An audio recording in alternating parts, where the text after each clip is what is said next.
దయగలిగిన మా తండ్రి, మీకు వందనాలు, స్తుతులు, స్తోత్రాలు. లోకంలో తండ్రి మమ్మల్ని భాగ్యవంతులుగా చేసి మీ వాక్యాన్ని తండ్రి మా దగ్గరకు చేర్చిన విధానం బట్టి మీకు వందనాలు. పరలోకం నుండి వచ్చిన ఈ మాటలు తండ్రి మరి అత్యంత ఇష్టమైనవిగా తండ్రి మేము భావించి ఈ మాటల అనుసారంగా ఈ భూమి మీద జీవించడానికి సహాయం చేయండి తండ్రి. మీ పిల్లలకు మీ వాక్యాన్ని బోధించబోతుండగా ఉపకారాత్మ సహాయాన్ని మాకు దయచేయమని ప్రార్థిస్తున్నాం.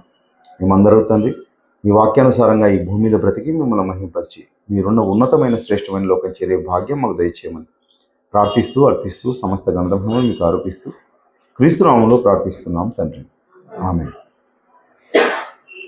ఆదివారపు ఆరాధనకు చేరి వచ్చిన దేవుని పిల్లలందరికీ మన ప్రభు రక్షకుడైన యేసుక్రీస్తు నామమున వందనాలు. పిల్లరా, ఒక మంచి పాఠ్యాంశాన్ని ఈరోజు మనం ధ్యానించబోతున్నాం. శిక్షకు పాత్రులు ఎవరు?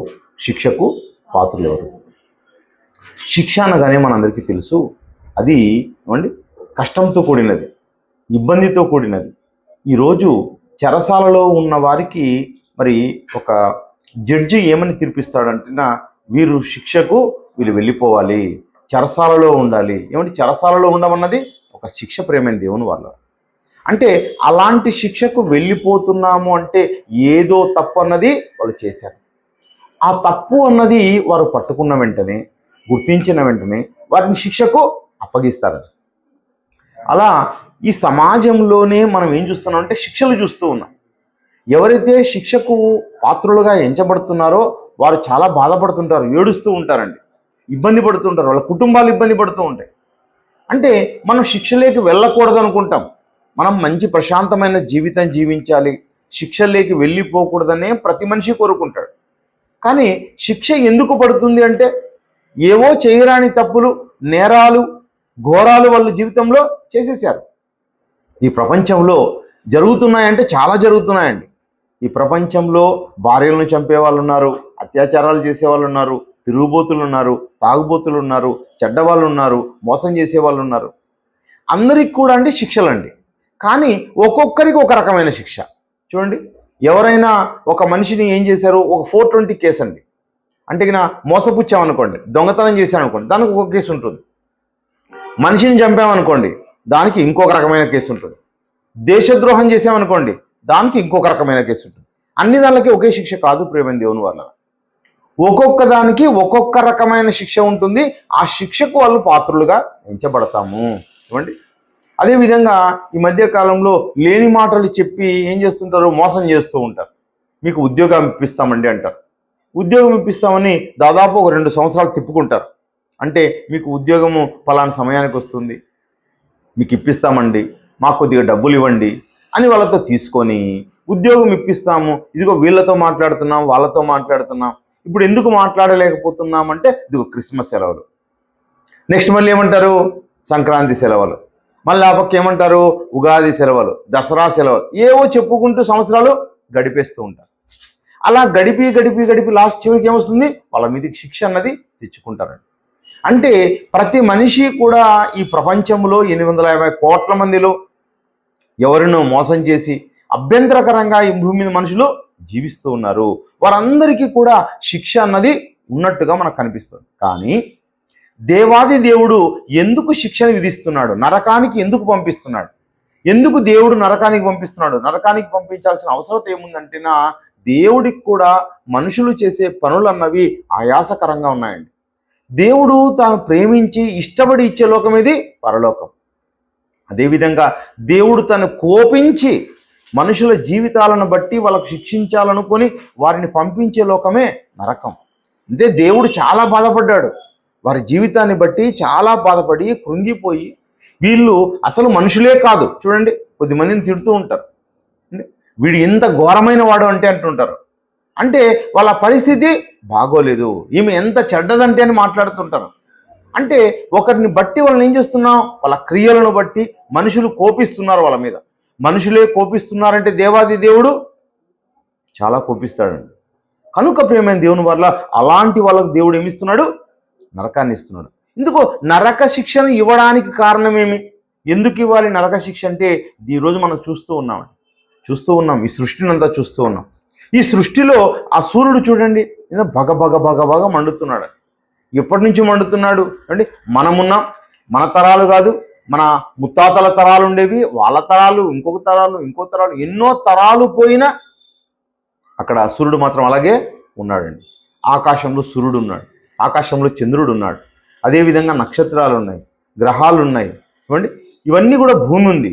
ఈ విశాల విశ్వంలో మనం అందరూ ఉంటున్నాం. ఇవి చెయ్యడానికి దేవుడు పడిన కష్టం గురించి ఏ మనిషి ఆలోచించడం లేదు. దేవుడు పడిన కష్టం ఆలోచిస్తే దేవుడు ఎంతో కష్టపడ్డాడు. ఎవరి కోసం? నీ కోసం, నా కోసం.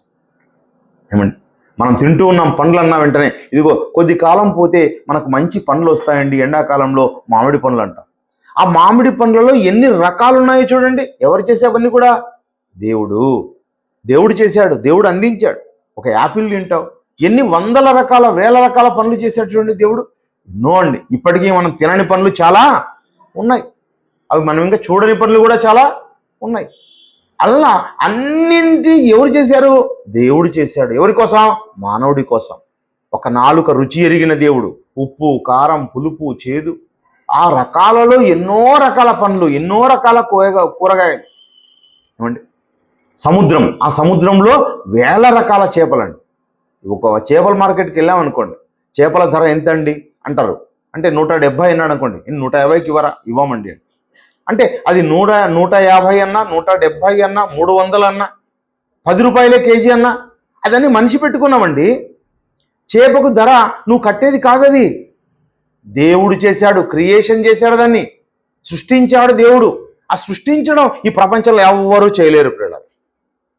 అది ఎవరు, ఏ మానవుడి చేత కాదు, ఎంత మేధావి చేత కూడా కాదండి, ఎవరు చేయలేరు. చాలామంది చేస్తూ ఉంటారు, ఏదో లింగం తీస్తాము, బూడిద తీస్తామని చేస్తూ ఉంటారు. ఇలాంటివన్నీ చేస్తూ ఉంటారు మనుషులందరూ కూడా. ఇవి కాదు పిల్లరా. ఒక చేపను చేయమని చెప్పండి, ఎవడి చేత కాదండి, ఎవడి చేత కాదు. ఒక కొత్తిమీర మొక్కను చేయమని చెప్పండి, అంటే ఒక కరివేపాకు మొక్కను చేయమనండి, ఒక మనిషికి ఉపయోగపడేది ఏదైనా చేయమని చెప్పండి, అది ఎవరి చేత కాదండి. అంటే గాలిలో నుంచి మేము ఏం చేస్తామో తెలుసా? నీకు ఒక చైన్ చేస్తాం, ఒక బంగారం ఉంగరం ఇస్తాం, ఏవో చెప్తుంటారు. జీవం కలిగిన వాటిని చేయడం ఎవరి చేత కాదు. కానీ ఏమండి, అలా క్రియేషన్ చేసిన వాడు ఎంత కష్టపడ్డాడు. దేవుని యొక్క కష్టం మనిషి అస్సలు గుర్తించలేదండి. దేవుని కష్టం గుర్తించలేదు. దేవుడు ఎంతో కష్టపడగా నువ్వు కంటికి కనబడుతున్నవి, నువ్వు అనుభవిస్తున్నవి, నువ్వు గాలిని అనుభవిస్తున్నావే, ఈ గాలి ఎవరు చేశారు? దేవుడు అండి. ఇవన్నీ చేశాడండి దేవుడు. వీటి వెనకాల దేవుని కష్టం అనేది ఉంది ప్రియులారా. ఈ కష్టాన్నంతా అనుభవిస్తున్న నీవు నీ ఇష్టాన్ని నెరవేర్చుకుంటున్నావే కానీ దేవుని గురించి ఏమాత్రము పట్టించుకోకుండా ఉన్నావు.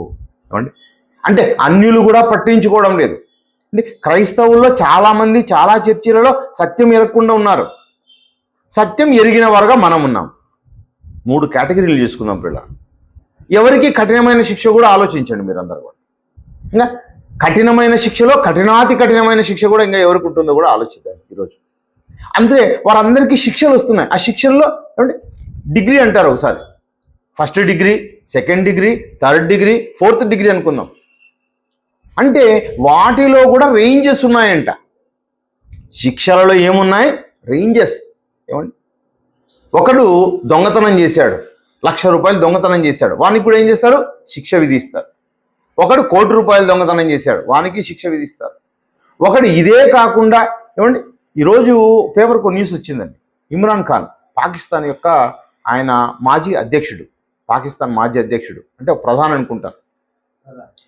ఆయన ఇది అంటే వేరే దేశాలకు వెళ్ళినప్పుడు ఆ దేశంలో మంచి విలువైన గడియారాలు, నగలు ఇలాంటివన్నీ ఆ దేశానికి ఇచ్చారంట, గిఫ్ట్గా ఇచ్చారంట. ఈయన ఏం చేశాడంటే ఆ దేశం అంటే పాకిస్తాన్కి వచ్చిన తర్వాత ఆ పాకిస్తాన్ దేశానికి అప్పగించకుండా ఆ విలువైన వస్తువుల్ని మరి వేలంగా వేసుకొని చిన్న ధరకు కొన్నాడంట.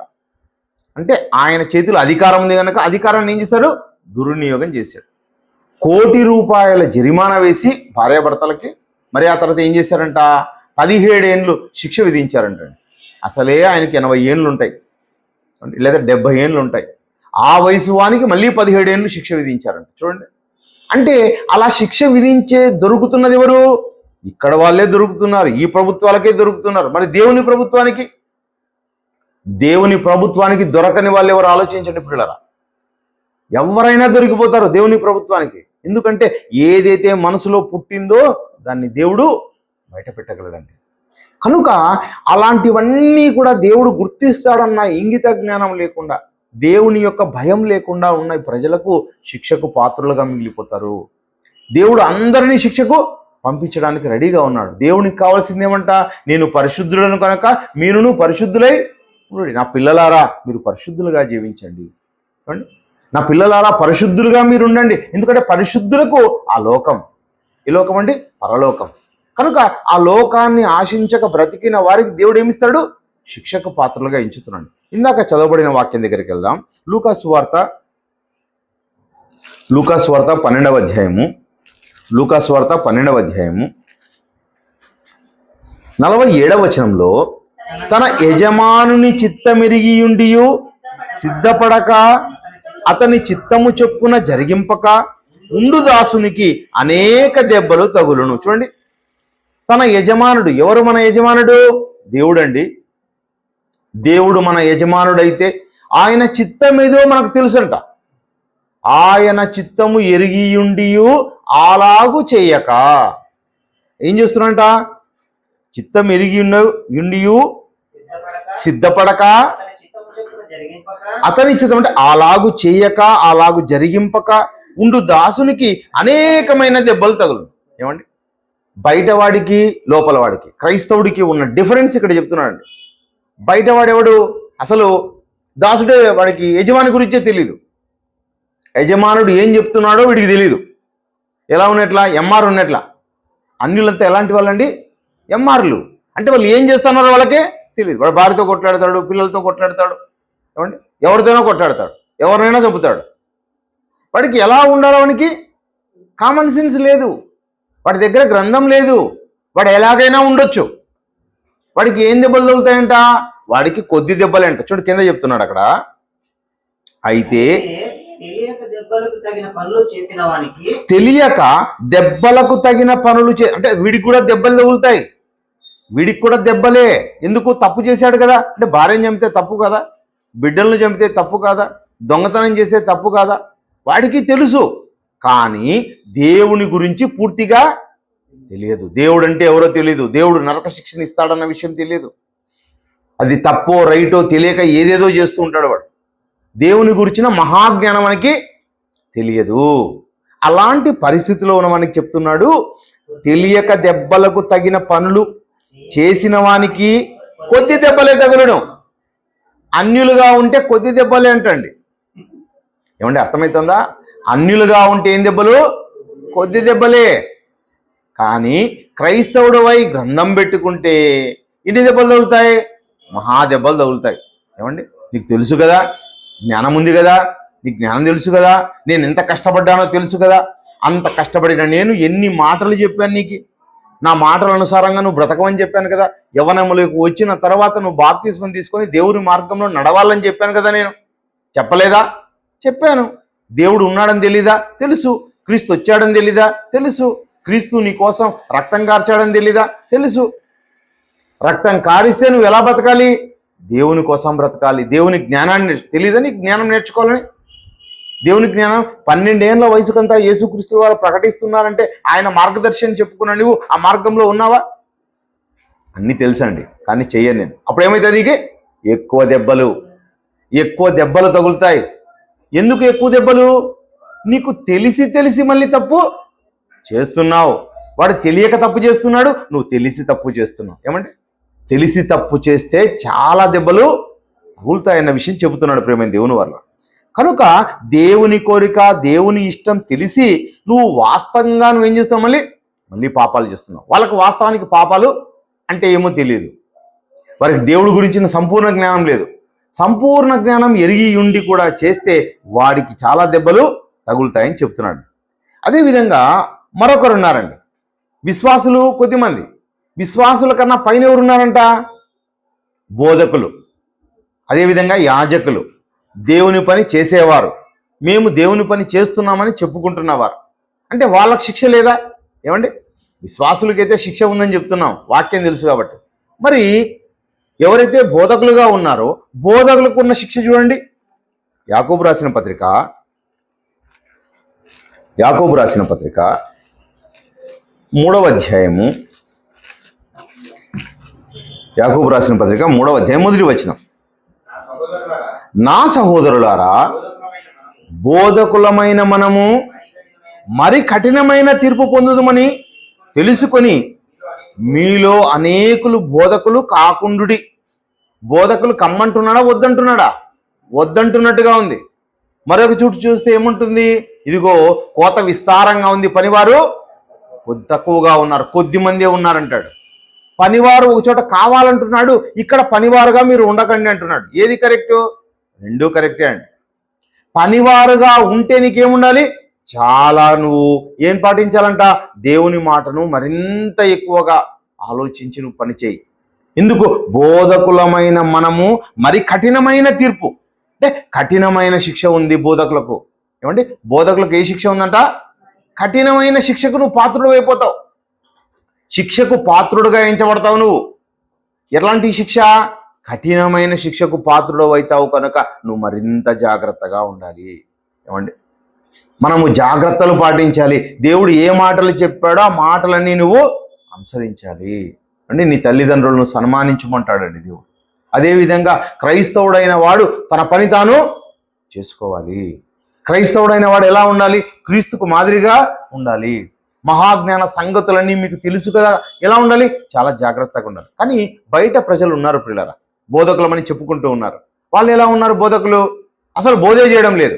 వాళ్ళు ఏం చేస్తున్నారు? అసత్య బోధలు చేస్తున్నారు. అసత్య బోధలు చేస్తే వారికి కూడా ఏముంటుంది? మరి కఠినమైన తీర్పు, మరి కఠినమైన తీర్పు. వాళ్ళు ఏం చేస్తున్నారంటే ఉద్యోగాలు చేస్తున్నాం అనుకుంటున్నారు. మేము కూడా ఉద్యోగస్తులం అంటే ఆ రోజుల్లో కూడా ఎలా ఉన్నారు? యేసుక్రీస్తు కాలానికి వాళ్ళు కూడా ఉద్యోగుల్లాగా ఉన్నారండి. యాజకులని చెప్పుకుంటున్నారు, బోధకులని చెప్పుకుంటున్నారు, ధర్మశాస్త్రోపదేశకులని చెప్పుకుంటున్నారే కానీ వాళ్ళు కూడా ఉద్యోగం చేసే వాళ్ళగా ఉన్నారు. సున్నం కొట్టిన సమాధుల్లాగా ఉన్నారు. బయటికేమో గొప్పగా కనిపిస్తున్నారు, ఏం చేస్తున్నారంట? చిన్న చిన్నవి అర్పిస్తూ ఉన్నారంట. ఏమండి, మీరు కొత్తిమీరలోను ఇంకా ఇలాంటివి పుదీనాలోను ఇంకా జీలకర్రలోను భాగాలు అర్పిస్తారే కానీ ఏం చేస్తారంట? ఏమండి, చిన్న వాటిని వడగొడతారంట, వడగొట్టి మరి దేవునికి ఇస్తారంట. పెద్ద పెద్ద వాటిని మింగేస్తారంట, ఒంటెలను సైతం మింగేస్తారంట. చూడండి ఎలా ఉన్నారు. ఒంటెనేమో మింగేస్తారు, దేవునికి ఏమర్పిస్తారు? జీలకర్ర పుదీనా లాంటివి అలా అర్పిస్తారు దేవునికి. పెద్ద పెద్ద తప్పులు చేస్తూ ఉన్నారంట. చూడండి, యేసుక్రీస్తు మీద నేరం మోపిన వాళ్ళండి ఆ రోజు వాళ్ళు, బోధకులు అన్న వాళ్ళు. చూడండి, ఈ రోజు కూడా దేవుని జ్ఞానాన్ని ప్రకటించి పిల్లలలో దేవుని భయాన్ని పుట్టించాల్సిన బోధకులు ఏం చేస్తున్నారండి? ఇదిగో క్రిస్మస్ పేరుతో అందరూ కూడా గెంతులు వేస్తూ ఉన్నారు, డ్యాన్సులు ఆడుతూ ఉన్నారు. వాళ్ళు చేసడానికి ఏమొస్తుందండి? కఠినమైన శిక్షకు పాత్రులుగా వెళ్ళిపోతారు పిల్లలు. అంటే ఎవరికైనా కానీ శిక్ష ఉంది. అంటే దేవుని మాట అనుసారంగా బ్రతికితే తప్ప ఎవ్వరు కూడా అంటే పరలోకానికి పోయే అవకాశం లేదు పిల్లలు. పరలోకానికి వెళ్ళాలి అంటే ఏమండి, మనం ఎందుకోసం వచ్చాం? మనం ఏం నేర్చుకోవాలి? తెలుసుకొని చాలా జాగ్రత్తగా ఈ భూమి మీద బ్రతకాలి. ప్రియమైన దేవుని వాళ్ళారా, మరొక మాట చూద్దాం. మత్తయి సువార్త 11వ అధ్యాయము, మత్తయి సువార్త 11వ అధ్యాయము, మత్తయి సువార్త 11వ అధ్యాయం 20వ వచనం.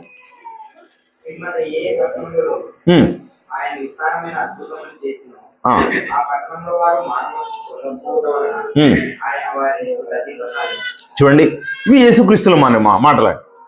పిమ్మట ఏ పట్టణములలో ఆయన విస్తారమైన అద్భుతాలు చేసినో మారు మనసు పొందడానికి యేసుక్రీస్తుల వారు ఏం చేశారంట? అద్భుతాలు చేశారంటాడు. అద్భుతాలు చూసైనా కానీ మారు మనసు పొంది దేవుని కోసం బ్రతుకుతారేమో అనే ఉద్దేశంతోనే కదండి చేసేది అద్భుతాలు. అన్ని అద్భుతాలైనా చూశారే కానీ మారు మనసు పొందకపోవటం వలన ఆయన వానిట్లో గద్దింపసాగి. దేవునికి కావాల్సిందేమి? మారు మనసు. ప్రతి మనిషి కూడా ఏం మారాలి? మారు మనసు. ప్రతి మనిషి ఎప్పుడు మారిపోయాడు? ఈ లోకానికి వచ్చాక మారిపోయాడు. ఈ లోకానికి రాకముందు పరిశుద్ధుడు, వచ్చిన తర్వాత కూడా పరిశుద్ధుడే. కానీ వాడు ఎదుగుతున్నప్పుడు ఏమైపోయింది? వాడి మనసు మారిపోయిందండి. మనసు మారిపోయింది. అపవాది వేసిన ఇవన్నీ అడుగుజాడల్లోకి వెళ్ళిపోయాడు మనిషి. ఒక దొంగగా, త్రాగుబోతుగా, తిరుగుబోతుగా, కుటుంబాన్ని ఇబ్బంది పెట్టేవాడుగా, అంటే ఒక దూషకుడుగా, హింసకుడుగా మారిపోతున్నాడు మనుషులందరూ కూడా. పుట్టుకతో పవిత్రులు, పుట్టుకతో పరిశుద్ధులు, పుట్టుకతో నీతిమంతులు. ఇలాంటి నీతిమంతమైన జీవితాన్ని వాళ్ళు ఏం చేసుకుంటున్నారు? పోగొట్టుకుంటున్నారండి మనుషులందరూ కూడా. ఎందుకు వచ్చారన్న విషయం తెలియలేదు. కానీ అలాంటి వారి ముందర యేసుక్రీస్తు వారు ఏం చేశారు? మహా ఆశ్చర్య కార్యాలు, అద్భుత కార్యాలు చేశాడు. ఎందుకోసం? దేవుడు ఎలా ఉంటాడో, దేవుని యొక్క మనసు ఎలా ఉంటుందో దీన్ని చూసి మీరు మారు మనసు పొందండి. ఏమండి, యేసుక్రీస్తు వారు ఏం చేశారంట? చనిపోయిన వారిని కూడా ఆయన లేపాడంట. చూసి ఏం చేయాలి? అమ్మో, ఎంత ఆశ్చర్యం, ఇది దేవుడి వలన జరిగిన కార్యం, దేవుడు ఉన్నాడు, పరలోకం ఉంది, మీరు మారు మనసు పొందండి. ఏమండి, కానీ వీళ్ళు మారు మనసు పొందడం. అయ్యో కొరాజీనా, ఏమంటున్నాడు నేను? అయ్యో అయ్యో అంటే అర్థం ఏమైంది? కొరాజీనాలో ఈ పని చేశాడు, నీ పని అయిపోయింది కొరాజీనా అంటున్నాడు. నీ పని అయిపోయింది, ఇన్ని గొప్ప మాటలు నువ్వు విన్నావు, ఏమండి మనం విన్నాం, మనం కూడా ఇప్పుడు వింటున్నాం. మీకున్న ఈ మహాజ్ఞాన సంగతులు ఈ ప్రపంచం ఎవరికైనా తెలుసా? ఎవరికి తెలియవండి. అన్నీ తెలిసి ఉండి కూడా తెలియనట్టుగా నటించామనుకోండి, ఏమండి తెలిసి ఉండి కూడా వాటి ప్రకారం నడుచుకోవడం లేదనుకోండి, పాటించడం లేదనుకోండి, అంటే కఠినమైన శిక్ష ఎవరికి? ఇదిగో నీకు నాకే, మనకే భయంకరమైన కఠిన శిక్ష, భయంకరమైన పాతాళం. అంటే అందరికన్నా కఠినమైన శిక్షలు మనకే ప్రియులారా. ఒకనాడు అపవాది దేవుని యొక్క గొప్పతనాన్ని అంతా చూసింది, అపవాదిగా మారిపోయింది. ఆ సాతానుకు మరింత కఠినమైన శిక్ష. ఏమండి, అలా ఈరోజు కూడా ఏమండి, అయ్యో కొరాజినా, అయ్యో బేత్సయిదా, మీ మధ్యను చేయబడిన అద్భుతములు తూరు సీదోను పట్టణములలో చేయబడిన ఎడల ఆ పట్టణం వారు పూర్వమే గొనెపట్ట కట్టుకొని బూడిద వేసుకొని మారు మనసు పొందిందురు. చూడండి, ఒకనాడు తూరు సీదోను పట్టణాలు ఈరోజు ఈ ప్రపంచంలో లేవు. సముద్రం వాటిని ఏం చేసింది? ముంచేసింది. అదేవిధంగా అంటే సొదమ గొమర్రా పట్టణాలు, వాటిని ఏం చేశాడు? దేవుడు అగ్నితో కాల్చేశాడు, అవి లేకుండా చేశాడు. కానీ ఆ పట్టణాలలో జరగని అద్భుతాలు ఇదిగో మీ పట్టణాల్లో జరిగాయి, మీ కళ్ళ ముందర జరిగాయి. చూసి కూడా నువ్వు ఇంకా దేవుని నమ్మడం లేదు, దేవుడు ప్రకారంగా నడుచుకోవడం లేదు, దేవుని గ్రంథాన్ని నెరవేర్చడం లేదు నీ జీవితాల్లో. కనుక నీకు మరింత కఠినమైన శిక్ష ఉంటుంది. ఇంకా కింద మాట్లాడు, కపెర్నహూమా, ఆకాశం మట్టుకు హెచ్చింపబడినదానా, హెచ్చించబడదవా, నీవు పాతాళం వరకు దిగిపోయేదవు. నీలో చేయబడిన అద్భుతములు సొదమలో చేయబడినలా అది నేటి వరకు నిలిచియుండును. విమర్శ దినమందు నీ గతి కంటే సొదమ దేశపు వారి గతి ఓరదగినదే ఉండునండి. అంటే వాళ్ళకు నిజంగా సెకండ్ గ్రేడ్ అంట శిక్ష. ఏమంటే సెకండ్ డిగ్రీ శిక్షల వాళ్ళకి, ఫస్ట్ డిగ్రీ శిక్షల వాళ్ళకి. కానీ నీలో అద్భుతాలు చేసినా నువ్వు మారు మనసు పొందలేదు కనుక నీకు ఏ డిగ్రీలో? థర్డ్ డిగ్రీ నీకు, ఫోర్త్ డిగ్రీ నీకు. అంటే నీకు మరింత కఠినమైన శిక్ష పాత్రలైపోతావు. ఎందుకంటే యేసుక్రీస్తుల వారు ఏం చేయడానికి వచ్చారు, ఏం వేయడానికి వచ్చారు? ఇందాక చదవబడిన వాక్య భాగం దగ్గర వద్దాం. లూకా సువార్త 12వ అధ్యాయము, లూకా సువార్త 12వ అధ్యాయం 49 వరకు చదువుకున్నాం కదండి. 49 చదవండి, సరే 49 చదవండి. నేను భూమి మీద అగ్ని వేయ వచ్చి తిని మండవలనని ఎంతో కోరుచుండు. ఏది అగ్ని? వాక్యం. నేను భూమి మీద అగ్ని వేయ వచ్చి తిని. అగ్ని అంటే దేవుడు నీకు ఏం చేశాడు? నీలో అగ్నిని రగిలించాడు. నువ్వు అగ్నిలాగా మండాలి. ఏమండి, ఒక రాకెట్కి ఏం చేస్తారండి? ఫైర్ చేస్తారండి. రాకెట్ ఏమవుతుంది? ఇంకెళ్ళిపోతుంది, అది దూసుకొని పోతుంది. ఎక్కడికి? ఓ ఆకాశంలోకి వెళ్ళిపోతుంది, నిప్పులు కక్కుతూ ఎగిరిపోతుంది. చూసారు ఎప్పుడన్నా? అది ఎలా వెళ్ళిపోతుందో అది ఏమండి ఒక్కొక్క ఆవరణాన్ని, అంటే ట్రోపో, స్ట్రాటో, ఐనో ఆవరణాలు ఉంటాయండి. పోయి అది స్థిరమైన కక్షలో ఉంటుంది, ఇంకా అదే కక్షలో తిరుగుతూ ఉంటుంది. చూడండి, అంటే దాన్ని ఏం చేసాం మనం? దానికి కావాల్సిన పరిజ్ఞానం అంతా అందించాం అక్కడ తిరగాలని. నీకు పరిజ్ఞానాన్ని అందిస్తే నీవు కూడా రగిలి మండి వెళ్ళి ఆ పరిస్థితిలో నువ్వు తిరగాలి. నీకు ఒక కక్ష అన్నది ఏర్పాటు చేస్తాం, నువ్వు ఇంకా ఆ కక్షలో తిరగాలి. ఏమండి, పగలనక, రేయనక, రాత్రనక, ఎండనక, చలనక, బాధనక. ఏమండి, నువ్వు ఎందుకోసం వచ్చావు ఈ లోకంలో? నీవు రగిలి అనేకుల్ని మండించడానికి వచ్చావు. నిన్ను చూసిన నీరు అనేక మంది ఏం చేయాలి? వాళ్ళు నేర్చుకోవాలి. నీవు అలా కాకుండా నీవు కూడా ఏమని రగిలినట్టుగా కనబడి, మండినట్టుగా కనబడి, వెలిగినట్టుగా కనబడి ఆరిపోతున్నావు అనుకోండి, టపాకాయలు తెస్తారండి. టపాకాయలు 1000 రూపాయలు వేసేస్తారు. అవన్నీ ఆకాశంలో పైకి వెళ్ళి ఢామ్ అని ఒక పేలి ఏమండి అవి వెలుగులు విదజల్లితే ఆ కింద ఉన్న వాళ్ళందరూ సంతోషపడతారు, చప్పట్లు కొడతారు.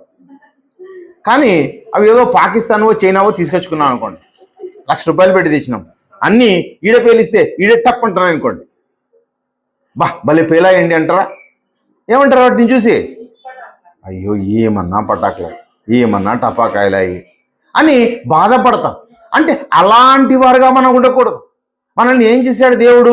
ఒక స్థిరమైన కక్షలో, ఒక స్థిరమైన పద్ధతిలో నువ్వు ఉండాలి. నీకెందుకు ఇంత మహాజ్ఞానం అందించబడుతోంది? ఎవరికి లేని ఆధిక్యత నీకెందుకు ఇవ్వబడుతోంది?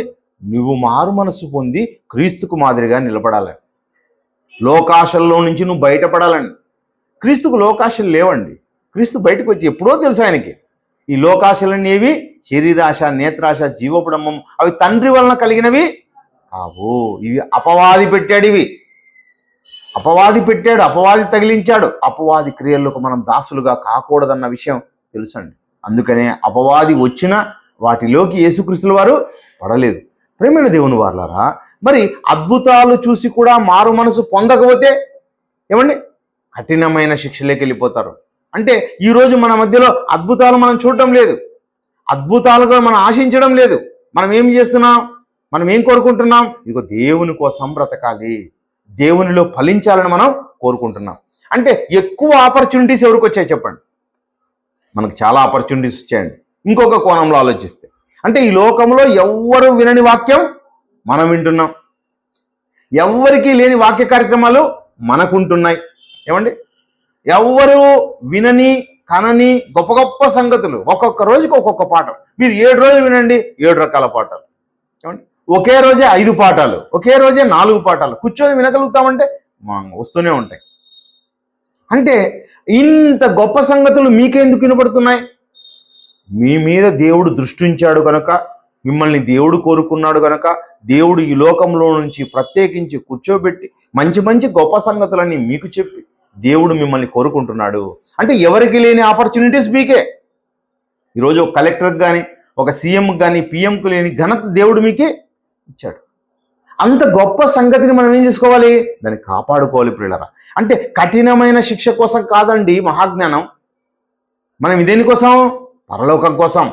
మనం పరలోకానికి వెళ్ళాలే తప్ప ఆ శిక్షల్లో డిగ్రీలను చూసి భయపడడానికి కాదు మనం. అయ్యో ఫస్ట్ డిగ్రీ ఉందంట తెలియని వారికి, తెలిసిన వారికి ఇంకా కఠినమైన శిక్ష అంట, బోధకులకు మరింత కఠినమైన శిక్షలు ఉన్నాయంటే అయ్యో నేను బోధకుడే కాకూడదని కాదు, క్రైస్తవుడే కాకూడదని కాదు, దాన్ని తెలుసుకొని నీవు మరింత జాగ్రత్తగా భూమి మీద బతకాలి. బయట వారికి అయితే ఏమీ తెలియకుండా ఉన్నారు. రోమీలకు రాసిన పత్రిక అంటే వినేవారు ఎలా ఉండాలో చెప్తున్నాండి అక్కడ. రోమీలకు రాసిన పత్రిక 2వ అధ్యాయము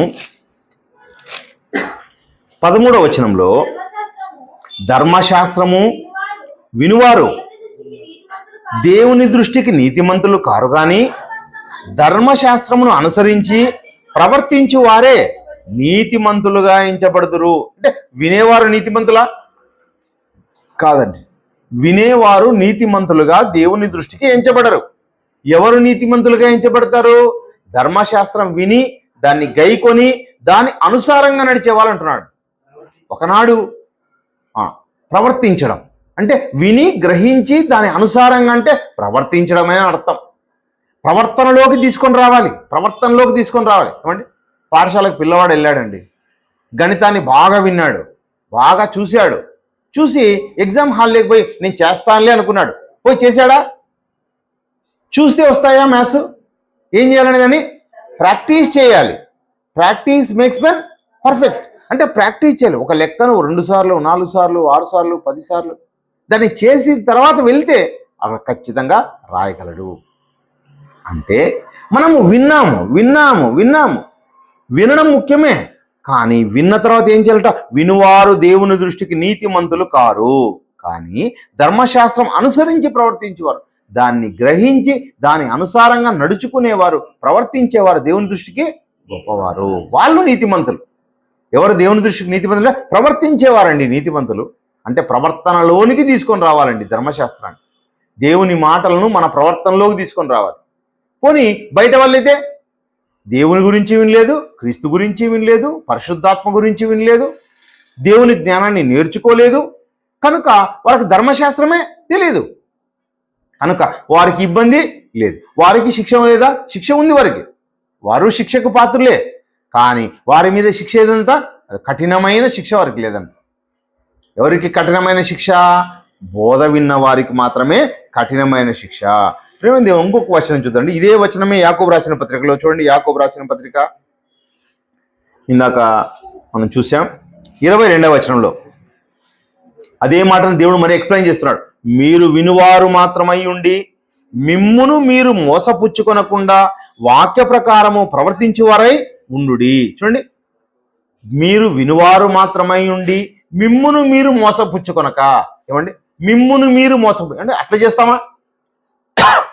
ఎవరినైనా మోసం చేస్తాం, కానీ మమ్మల్ని మేము మోసం చేసుకుంటామా? ఏమండి, ఎవరికైనా ఏం చేస్తారు? మనుషులు మోసం చేస్తారు. ఇదిగో అక్కడ చూడండి, ఏదో పడింది, అక్కడ 100 రూపాయల కాగితం పడిందంటే ఆ 100 రూపాయలకి తీసుకునే వెళ్తేగిన ఇక్కడ వాడు మోసం చేస్తాడు. కానీ మనం ఏం చేస్తున్నామంట? మనల్ని మనమే మోసం చేసుకుంటున్నాం. మీరు వినువారు మాత్రమై ఉండి మిమ్మును మీరు మోసపుచ్చుకొనకంటే మోసపుచ్చుకుంటున్నారు కనుక దేవుడి మాట చెప్పాడు. ఎవరిని మోసం చేయడం లేదు, మీరు మిమ్మల్ని మీరే మోసం చేసుకుంటున్నారు. అలా మోసపుచ్చుకొనక ఇంకా వాక్య ప్రకారము ప్రవర్తించువారైనుడి. ఎవడైనను వాక్యమును వినువాడయుండి దాని ప్రకారం ప్రవర్తింపని వాడైతే వాడు అద్దంలో తన సహజముఖమును చూచుకుని మనుషుని పోలి ఉన్నాడు.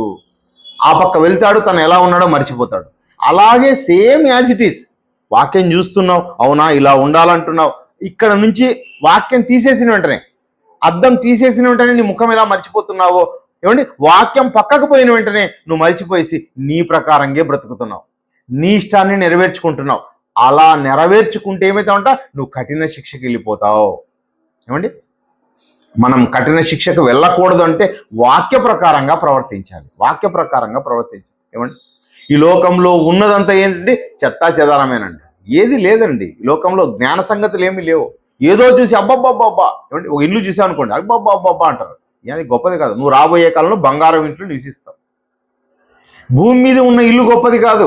దీనికి కోట్ల రెట్లు గొప్ప లోకాన్ని నీకు ఇవ్వబోతున్నాడు కనుక అది లేదనుకుంటావా? ఇదే ఉందనుకుంటావా? దేవుడి మాట అబద్ధం అనుకుంటావా? చూడండి మనుషులు ఎలా ఆలోచిస్తారు. లేదు లేదు, డబ్బంతా పోకూడదు అనుకొని డబ్బంతా కూర్చుకొని ఇక్కడే ఇల్లు కట్టుకుని అనుకో, పోనీ ఇక్కడే ఉందాం కొన్ని సంవత్సరాలు, కొన్ని 1000 సంవత్సరాలు, అంటే రేపే నీ జీవితం కాదు మళ్ళీ. చూడండి, ఇది అబద్ధం, అది వాస్తవం.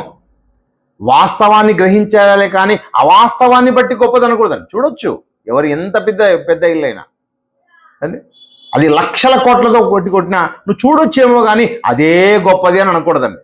ఈ లోకంలో దేన్ని చూసి నువ్వు విపరీతమైన ఆనందపడ్డావంటే నీకు ఇంకా వాక్యం అన్నది అర్థం కాలేదు. అవి చాలా చిన్నవి. ఏమంటే పరలోకం అంత గొప్పగా కట్టగలరా మనుషులు? ఆలోచించండి. దేవుడు గొప్పవాడా, మనిషి గొప్పవాడా? ఆలోచించండి ప్రియమైన దేవుని వల్ల. మనిషి గొప్పవాడా? కాదండి. మనిషి కన్నా దేవుడు చాలా గొప్పవాడు. ఇంత అద్భుతమైన సృష్టిని చేసిన దేవుడు ఉన్నాడు. ఆ దేవుడు ఇంకా అద్భుతమైన వాటివి దీనికి కోట్ల రెట్లు కట్టాడు. ఆ లోకం మనకు కావాలి. ఎందుకు వచ్చాం మనం దేవుని దగ్గరికి? ఆ లోకాన్ని కోరుకోవడానికి పిల్లరా. ఆ లోకాన్ని కోరుకోవాలంటే ఈ లోకంలో ఉన్న వాటిని గొప్పగా నీవు ఎంచకూడదు, వేటిని ఎంచకూడదు, వాటిని ఆశించకూడదు. ఇవన్నీ చాలా తక్కువవి, నీచమైనవి అన్నది నువ్వు చూడాలి. చాలా తక్కువ అండి ఇవన్నీ కూడా. బంగారం ఎక్కడి నుంచి వచ్చింది? మట్టిలో నుండి వచ్చింది. ఆ ఫ్యాక్టరీ దగ్గరికి వెళ్ళామంటే నీకు తెలుస్తుంది. అసలు ఒక్క నిమిషం ఆడ ఉండలేవు, ఎంత చెత్త ఉంటుందో. ఏమండి, దానికి 10 లారీల మట్టి పడగొడితే నీకు తులం వస్తుందండి. చూడండి, 10 లారీల మట్టి. ఆ మట్టినంతా వేస్తూ ఉంటే నీకు ఎంత అనారోగ్యం వస్తుందో ఆలోచించండి. దాన్ని తీసుకొని ఇది చాలా గొప్పది అంటారండి. దానికోసం ఏం చేస్తున్నారు? ఆడవాళ్ళ మెడలో ఏం చేస్తున్నారండి? తెంపుతున్నారండి. చెవులకున్న కమ్మలండి. గత కాలాల్లో, ఇప్పుడు మన దేశం అయితే మనము ఎలా ఉన్నాం? ప్రజాస్వామ్యంలో ఉన్నాం కనుక ఏ దొంగతనాలు జరగడం లేదు, బాగానే ఉన్నాం. గత కాలంలో రాజులు పరిపాలించేవారు, అందరికీ సెక్యూరిటీ ఉండేది కాదు. ఏ దేశంలో ఉండే వాళ్ళు ఏం చేసేవాళ్ళు? యుద్ధాలు చేసేవాళ్ళు. పక్క దేశం వాళ్ళు వెంటనే వచ్చేసారంటే ఏం చేసేవాళ్ళు? ఇక్కడ మీద అఘాయిత్యాలు, అత్యాచారాలు, దొంగతనాలు, చెవులలో ఉన్నవి, మెడలో ఉండేవి తెంపుకొని మరి లాక్కొంపేవాళ్ళు, చంపి పడేసేవాళ్ళండి. ఎంతమంది జీవితాలు వెళ్ళిపోయింటాయి చూడండి. ఆ బంగారం కోసమని, ఆ డబ్బు కోసమని, ఏమండి ఆస్తుల కోసమని. ఇవన్నీ గొప్ప అనుకుంటున్నాండి మనుషులందరూ కూడా. ఇవన్నీ చాలా తక్కువైన విషయం తెలుసుకోండి ప్రేమైన దేవుని వాళ్ళరా. ఈ జ్ఞానం పరిజ్ఞానం లేక ఈరోజు ప్రపంచం అంతా వాటి వెనక అల్లాడుతోందండి. పరిగెత్తిపోతున్నారు మనుషులందరూ కూడా. పిల్లరా, ఇంత కష్టం చేసిన దేవుడు మనుషులు దేవుని ప్రకారంగా ఉండనందుకు దేవుడు వాళ్ళని ఏం చేస్తున్నాడు? భూమి మీద కూడా శిక్షిస్తున్నాడు. ఒక కరోనా ఎందుకు వచ్చింది అనుకుంటున్నారు? దేవుడి శిక్ష. ఒక సునామీ ఎందుకు వచ్చింది? అది దేవుడి శిక్ష. ఏమండి ఒక ఎబోలా వైరస్, ఇవన్నీ రావడానికి దేవుడు నేను ఉన్నాను, మీరు నాకు ప్రకారంగా నా ఇష్టాన్ని నెరవేర్చడం లేదు కనుక మీ మీదికి శిక్షలుగా పంపిస్తున్నాను. ఇప్పటికైనా మీరు తెలుసుకోండి, మారు మనసు పొందండి. ఆ రోజు వాక్యం చెబితే మారు మనసు అన్నాడు, ఈరోజు కఠినమైన శిక్ష తీసుకొచ్చి మారు మనసు అంటున్నాడు. కానీ మనుషులకు అర్థమవుతుందా? ఏమండి అర్థం కాలేదండి. ఇంట్లో నలుగురిని 4 రూముల్లో కూర్చోబెట్టినప్పుడు దేవా తండ్రి అనుకున్నారు, బయటికి వస్తేనే మరి కొందాం పండి. ఏమండి మనుషుల ఆలోచనలు బట్టి దేవుడు శిక్షలనికి తీసుకొస్తున్నాడు. పిల్లరా చూడండి, యోహాను సువార్త, మీకు ఒక మంచి సందర్భాన్ని అక్కడ బోధిస్తాను. యోహాను సువార్త 11వ అధ్యాయం. యోహాను సువార్త 11వ అధ్యాయం. ఇక్కడ ఉన్న సందర్భం పిల్లరా, మరి లాజరు గారిదండి. లాజరు గారు చనిపోయి అప్పటికి 4 దినాలైంది. 4 దినాల క్రిందట చనిపోయిన లాజరుని యేసుక్రీస్తుల వారు బాధపడి 11వ వచనంలో, ఆయన ఈ మాటలు చెప్పిన తర్వాత మన స్నేహితుడైన లాజరు నిద్రించుచున్నాడు, అతని మేలుకొలుప వెళ్ళుచున్నామని వారితో చెప్పగా. వెళ్దాం పండి, మన లాజరు మన స్నేహితుడు చనిపోయాడు, ఆయన నిద్రిస్తున్నాడు, ఆయన్ను మనం లేపాలి అని చెప్పి అక్కడికి బయలుదేరాడు. అక్కడికి బయలుదేరితే అక్కడ అంటే మరియా మార్తా, యేసుక్రీస్తుకి ప్రియమైన కుటుంబం మరియా మార్తా లాజరు. ఆ కుటుంబంలో ఉన్న లాజరు చనిపోయాడు. వాళ్ళ అక్కలు చాలా బాధపడుతున్నారు. అలా బాధపడుతుంటే ఆయన అక్కడికి వెళ్ళినప్పుడు 32వ వచనంలో, అంతటా మరియా యేసు ఉన్న చోటికి వచ్చి ఆయనను చూచి ఆయన పాదముల మీద పడి, ప్రభువా నీవిక్కడ ఉండినెడలా, ఇక్కడ ఉంటే నా సహోదరుడు చావడయ్యా, నా ఇక్కడ ఉంటే చావడు. యేసుక్రీస్తుల వారు ఎందుకు వచ్చారు అక్కడికి?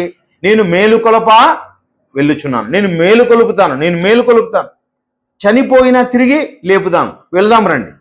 ఆయన యేసుక్రీస్తుల వారి గురించి దగ్గరగా తెలిసిన వాళ్ళండి. యేసుక్రీస్తు అంటే ఏమో, ఆయన యొక్క శక్తి ఏమో, ఆయన దేవత్వం ఏమో కల్లారా చూసిన వాళ్ళు. వీళ్ళు చూసి ఎన్నో గొప్ప మాటలు విన్నా కూడా ఏమనుకుంటున్నారు? నువ్వు ఇక్కడ ఉంటే చనిపోవాడు కాదయ్యా, ఇక్కడ ఉంటే నువ్వు చావు తప్పించేవాడివి అని మాట్లాడుతున్నారు. కానీ ఆయన వచ్చాడు కనుక దేన్నైనా చేయగలడు అనేది నమ్ముతున్నారా వాళ్ళు? ఈయనకు అసాధ్యమైనది ఏది లేదని నమ్ముతున్నారా? లేదు ప్రియులారా, అలా మాటలు లేవు అక్కడ. చూడండి ఇక కింద మాటలో, ఆమె ఏడ్చుటయు ఆమెతో కూడా వచ్చిన యూదులు ఏడ్చుటయు యేసు చూచి కలవరపడి. ఎందుకు బాధపడుతున్నాడు? ఆత్మలో ఎందుకు బాధపడుతున్నాడు? నన్ను పెట్టుకొని కూడా మీరు బాధపడుతున్నారా?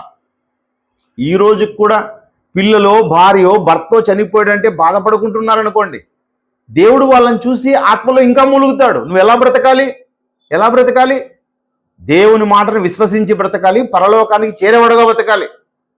ఇంకా చిన్న వాటి గురించి చిన్న కోరికలు, ఏమండి ఈ ప్రార్థన కోరిక, మా యొక్క ఆలోచనలు, మా యొక్క కోరికలు అన్ని తీర్చమని. ఏమండి ఎందుకున్నాం మనం క్రైస్తవుడిగా? ఎందుకున్నాం? బ్రతుకుట క్రీస్తు, చావైతే లాభం. ఆ రోజు కూడా ఎలా ఉన్నారు వాళ్ళు? ప్రభు వచ్చాడంటే అయిపోయిందండి, ఖచ్చితంగా ఆయన బ్రతికిస్తాడు అనుకున్నారా వాళ్ళు? ఏమో, నువ్వు 4 రోజుల క్రిందటుంటే బ్రతికిచ్చేవాడు, ఇప్పుడైతే బ్రతికించలేడన్నట్టుగా ఉందండి. అక్కడ చూడండి, అక్కడ ఆయన ఏమంటున్నాడు? ఆయన ఆత్మలో మూలుగుచూ అతన్ని ఎక్కడ ఉంచితురని అడగగా వారు ప్రభువా వచ్చి చూడమని ఆయనతో చెప్పి యేసు కన్నీళ్లు విడిచాను. ఎందుకు విడిచాడు? బ్రతికించలేననే. వీళ్ళ బాధని చూసా కాదండి, వీళ్ళు నమ్మలేదని. ఇంకా నా యందు నమ్మిక ఉంచలేదే. ఏమండి దేవుడు కోరేది మంచి నమ్మకం ప్రియులారా. దేవుని మీద నమ్మువానికి సమస్తం సాధ్యం అంటున్నాడు ఆయన కింద మాటల్లో కూడా. ఇంకా ఏమో మాట్లాడుతున్నాడు అక్కడ, కాబట్టి యూదులు అతన్ని ఎలాగో ప్రేమించనో చూడుడి అని చెప్పుకున్నాడు వీళ్ళు.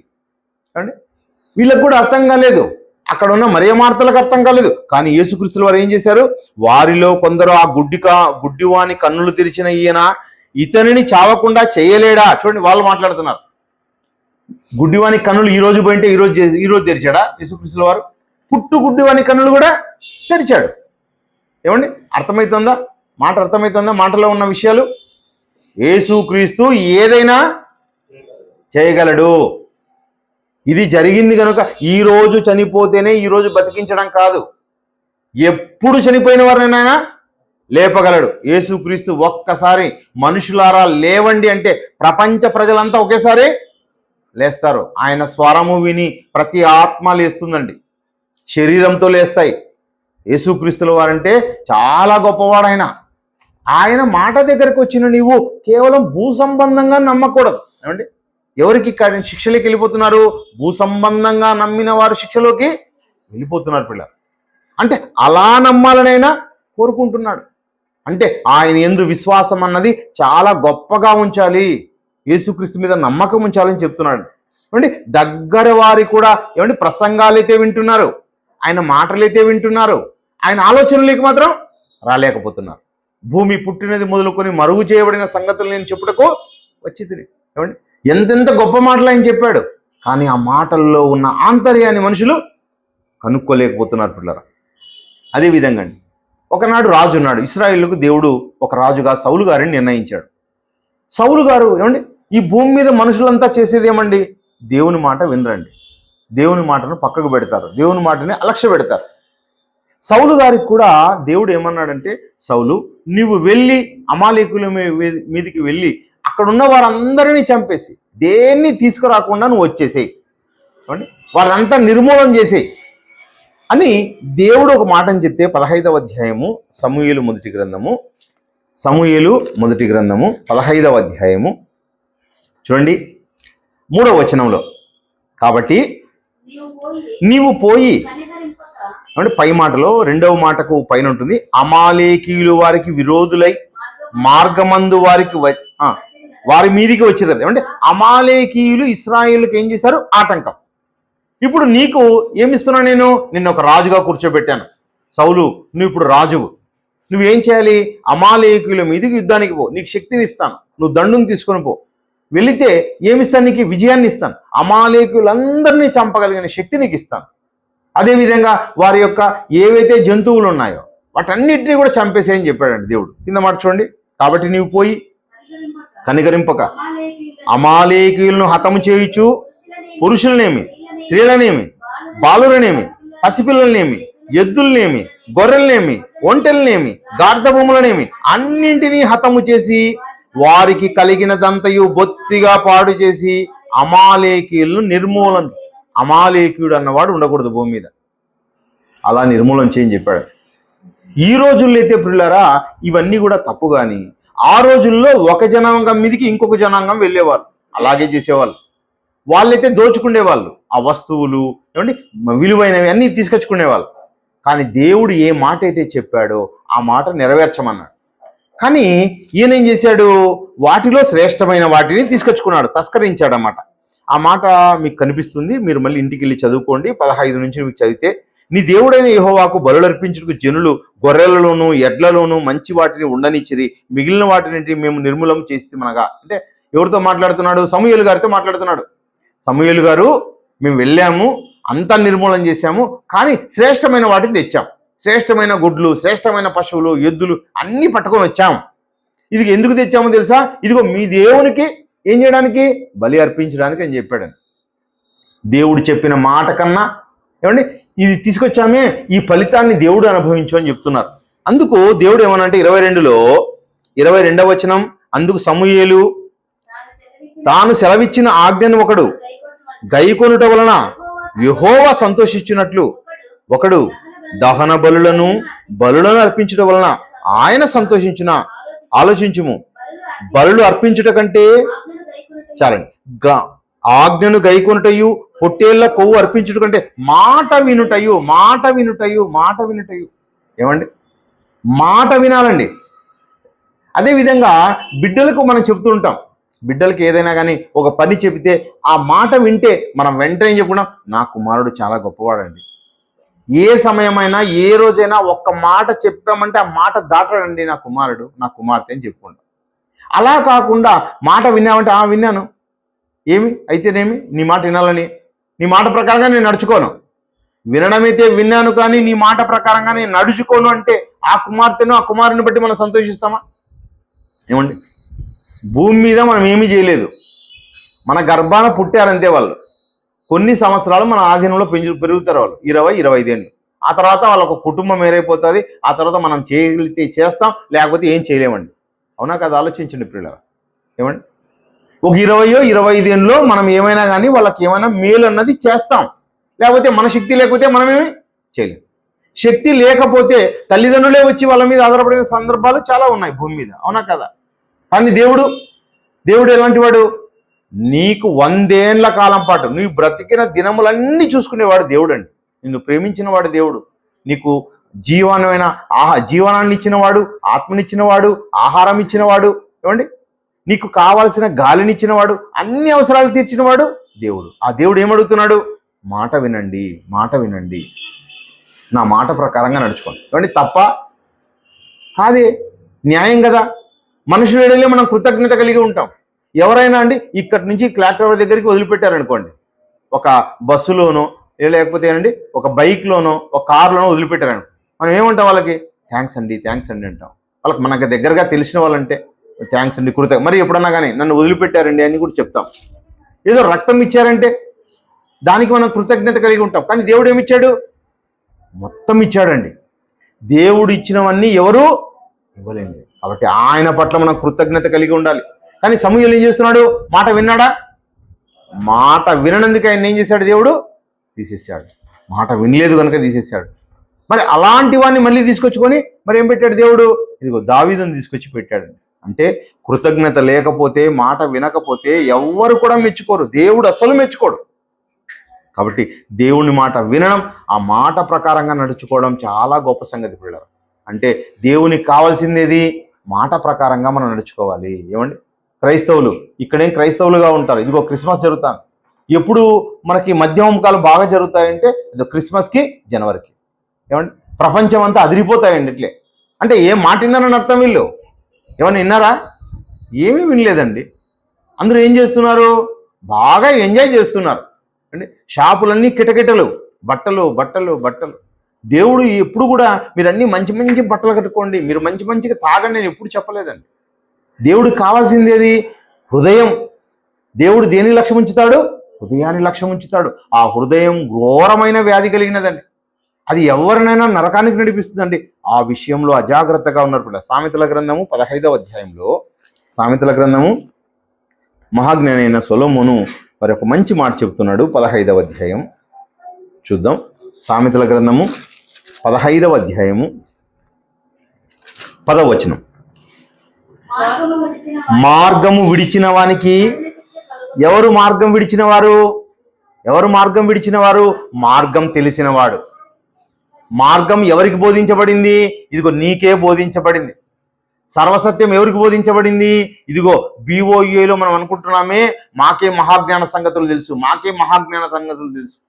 చూడండి, గొప్ప గొప్ప సంగతులని మాకు తెలుసు, ఈ ప్రపంచానికి ఏది తెలియదని చెప్పుకుంటున్నాం మనం. కరెక్ట్, నీకే తెలియబడ్డాయి. తండ్రి గురించిన సంపూర్ణమైన వివరణ, కుమారుని గురించిన సంపూర్ణమైన వివరణ, పరిశుద్ధాత్మ గురించి సంపూర్ణమైన వివరణ, ఎన్నో గొప్ప పాఠాలు, ఈ ప్రపంచం వినని పాఠాలు అన్నీ నీ దగ్గరికే వచ్చాయి. అన్నీ తెలిసి మార్గం అంతా తెలిసి నీవు ఈ మార్గం తప్పావనుకోండి, ఎవరు మార్గం తప్పిన వాళ్ళు అవుతారో? మనమే. ఏమండి, మనం అవుతాం. ఇంత తెలిసి సిగరెట్ తాగుతున్నాను అనుకోండి, ఇంత తెలిసి బ్రాంతి తాగుతున్నాను అనుకోండి, ఇంత తెలిసి ఏమండి స్త్రీలతో శ్రీలోలుడుగా ఉన్నాడు అనుకోండి, ఇంత తెలిసి ఏమండి చెడ్డ పనులు చేస్తున్నాడు అనుకోండి, అత్యాచారాలు చేశాడు అనుకోండి, వాడికి ఏముంటుంది? కఠినమైన శిక్ష. దేవుడు ఏమన్నాడు? ఇదిగో నీ చుట్టూ ఉన్న వాళ్ళని అక్కలుగా, చెల్లెళ్ళగా, అన్నలుగా, తమ్ముళ్ళగా చూస్తూ దేవుని యొక్క మహాజ్ఞానానికి పాత్రుడైన నీవు అనేక మంది ముందర నోరు తెరిచావంటే నీ నోటిలో ఉండే వచ్చే మాటలను బట్టి వాళ్ళు చాలా సంతోషించాలి. ఎందుకు? నీవు మార్గదర్శివి, మార్గంలో ఉన్నావు. నువ్వు మార్గం తెలిసి కూడా చూడండి, మార్గము విడిచిన వానికి కఠిన శిక్ష కలుగును, గద్దింపును ద్వేషించువారు. దేవుడు గద్దిస్తున్నాడండి. దేవుడు ప్రతి పాఠం ద్వారా ఏం చేస్తాడు? గద్దిస్తాడు, హెచ్చరిస్తాడు. ఏమండి, ఈరోజు పాఠం చెప్పాం, దీంట్లో గద్దింపు లేదంటారా? ఆలోచించండి. గద్దింపు ఉందండి. గద్దింపు లేకుండా ఉంటుందా వాక్యం అంటే? ఇదిగో నిన్న చెప్పాం.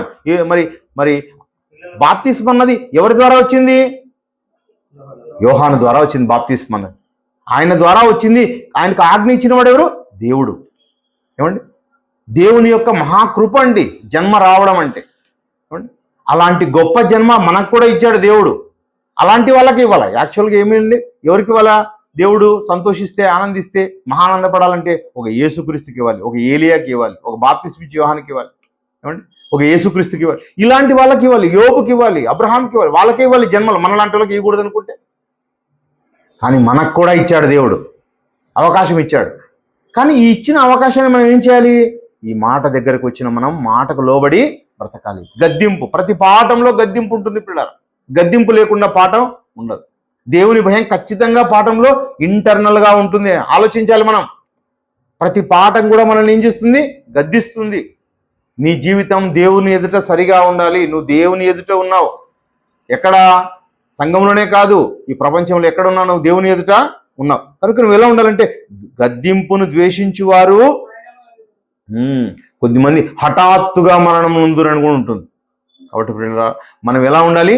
దేవుని యొక్క శిక్షకు మనం పాత్రలైపోతాం. అలా కాకుండా మనము ఉండాలి.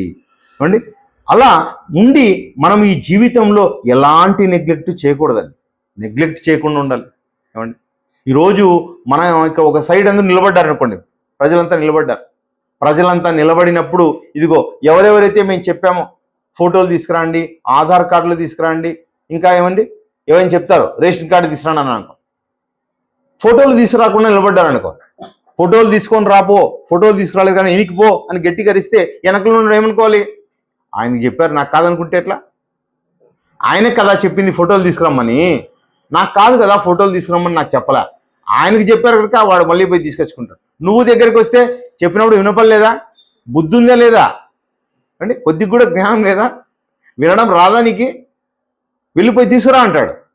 ఒకనాడండి యేసుక్రీస్తుల వారిని ధనానికి అమ్ముకున్న ఇస్కరియోతు యూదాని చూస్తాం.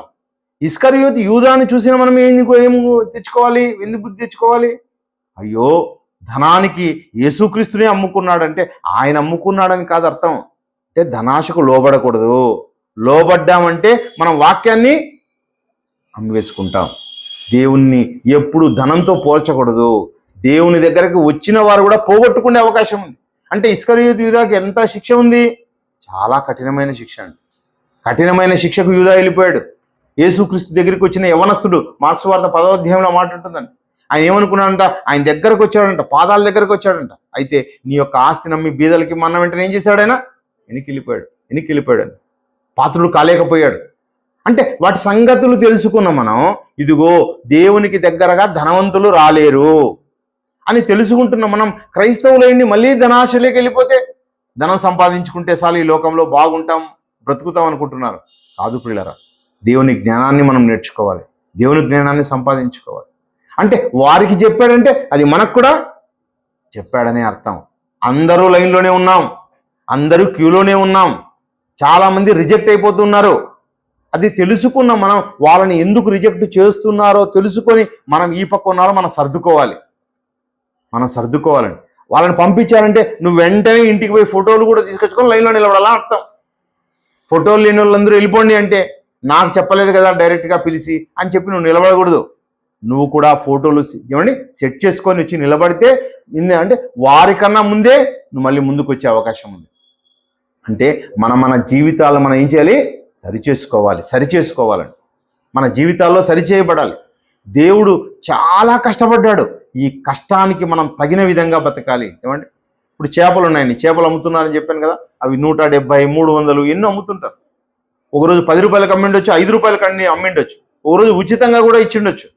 కానీ దేవుడు పడ్డాడే కానీ కష్టం ఈ మనుషులు ఎవరు దాన్ని సృష్టించడంలో కష్టపడలేదండి. అండి వాళ్ళు ఏం చేస్తారు? మనుషులందరూ కూడా వ్యాపారం చేసుకున్నారు. దాన్ని పెంచడము, అమ్మడం అనేది ఏం చేసుకున్నారు? వ్యాపారంగా వీళ్ళు మార్చుకున్నారు అంతే. కానీ దేవుడు కష్టపడ్డాడు వాటిని చేయడానికి. ఈరోజు కూడా దేవుడే వాటిని పోషిస్తున్నాడు. కనుక ఈరోజు స్థలం గొప్పదనుకోవద్దండి. ఈ స్థలం ఒకప్పుడు చీప్గా ఉండేది, రేటే లేదు దీనికి. ఆదాము కాలంలో ఏముందండి? భూమిని అంతా ఎవరికి ఇచ్చినాడంట? ఆయన నరులకు ఇచ్చి ఉన్నాను అంటున్నాడు. ఇవన్నీ కూడా మనుషులు పెట్టుకున్నవన్నీ వీటికి నిజంగా రేట్లు కడితే దేవుడు కట్టాడు అనుకోండి, ఒక అరటి పండు ₹1,00,000 అన్నాడు అనుకోండి, నువ్వేం కొంటావు, ఏం తింటావు? ఏమండి?